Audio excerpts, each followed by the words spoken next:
Hello everyone, आप सभी का हमारे यूट्यूब चैनल टेक्निकल ड्राइंग में स्वागत है। आज की क्लास में हम इलेक्ट्रिकल एक्सटेंशन बोर्ड का इंटरनल वायरिंग कनेक्शन किस प्रकार किया जाता है सीखेंगे।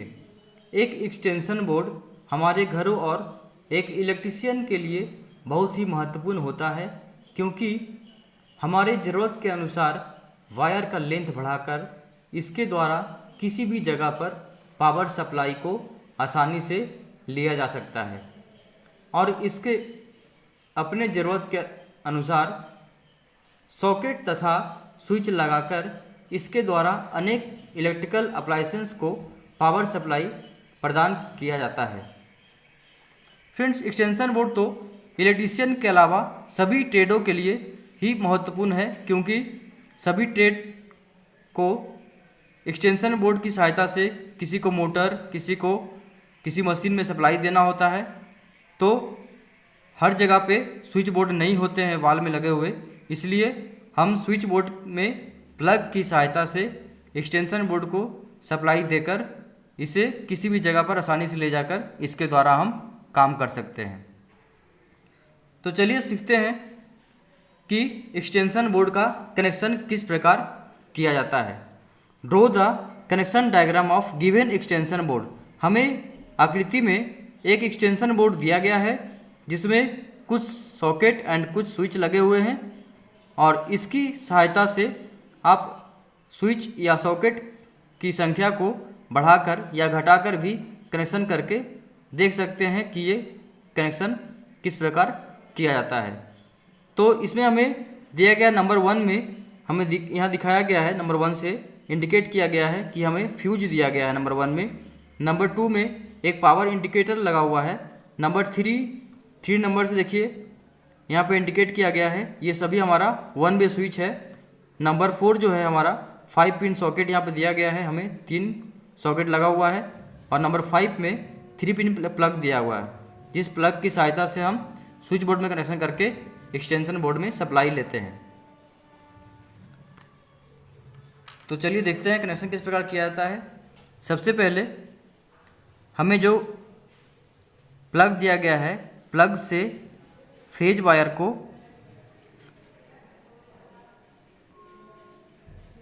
फेज वायर सप्लाई को निकालेंगे और इस फेज वायर को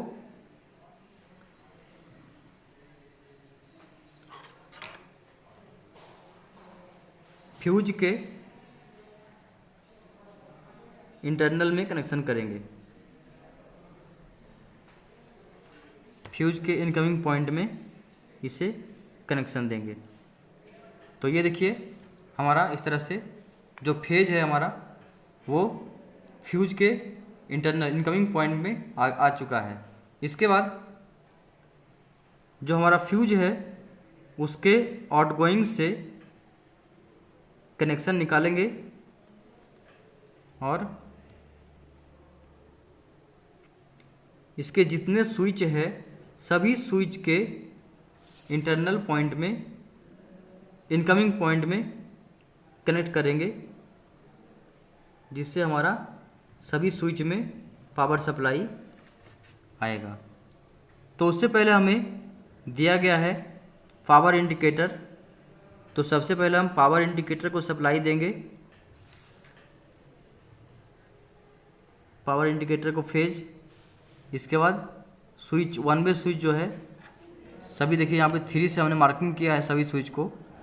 तो जितना भी स्विच है सभी के इंटरनल पॉइंट में इनकमिंग पॉइंट में हम पावर सप्लाई देंगे। इसके बाद देखिए न्यूट्रल पॉइंट जो है वो हम प्लग से निकालेंगे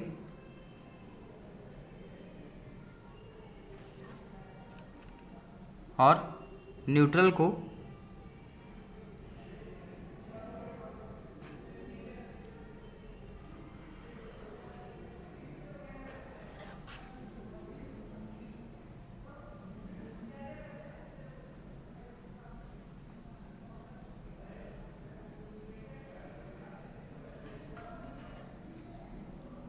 न्यूट्रल को हम पावर इंडिकेटर के एक पॉइंट में देंगे ताकि हमारा इंडिकेटर जो है वो फेज और न्यूट्रल के द्वारा ग्लो करेगा। तो ये हमने पावर इंडिकेटर को न्यूट्रल दे दिया। इसके बाद जो हमारा सॉकेट है, सभी सॉकेट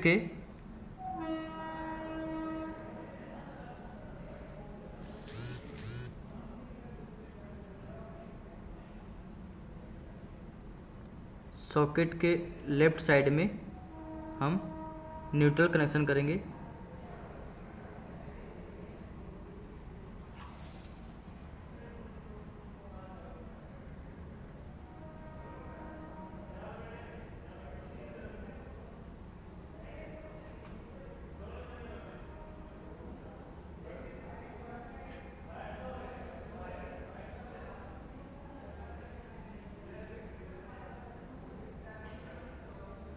इस प्रकार सभी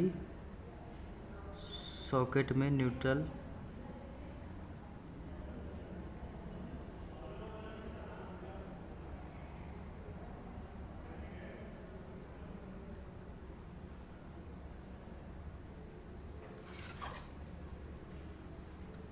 देंगे।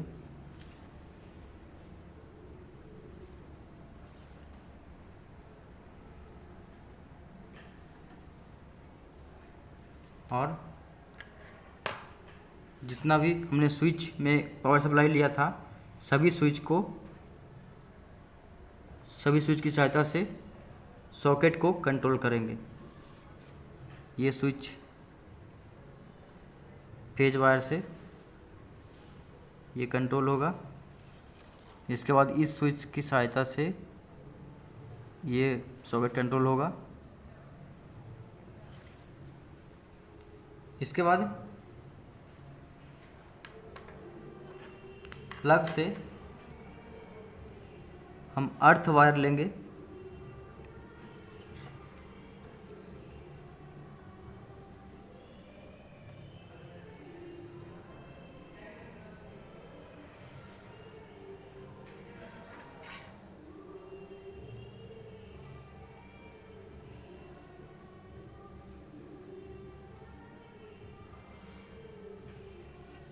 और इस अर्थ वायर को सॉकेट के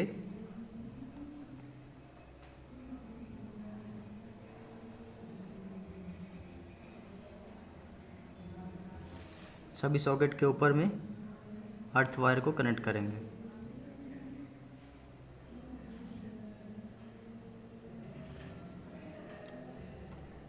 तो इस प्रकार एक्सटेंशन बोर्ड का इंटरनल कनेक्शन वायरिंग आप कर सकते हैं।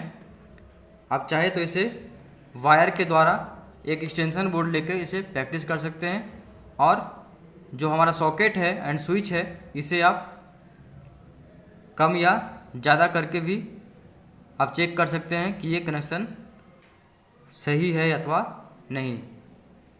तो आशा करता हूँ फ्रेंड्स सभी को एक्सटेंशन बोर्ड सही तरीक़ा से कनेक्शन करने के लिए आ गया होगा।